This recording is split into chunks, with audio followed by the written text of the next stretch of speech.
Samantala, para po sa ilan, abay nakadadagdag talaga ng confidence ang paglalagay ng makeup. Nakakagaan kasi ng mood kapag may blush on at extra glowy. Ganyang feels ang hatid ng video from Davao City. Yes.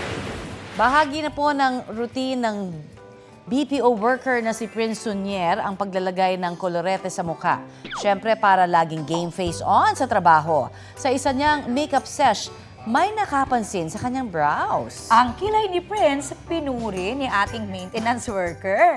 Bilang thank you sa compliment, ayun, ginawa rin niyang on flick ang kilay ni ate. Hindi raw kasi pwedeng si Prince lang ang may palaban na face card habang nasa trabaho.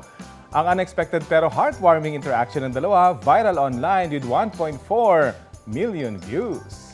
Trending! Ganda ng kilay is Kilay life. is life talaga, di ba, Mars? Yes, totoo yan.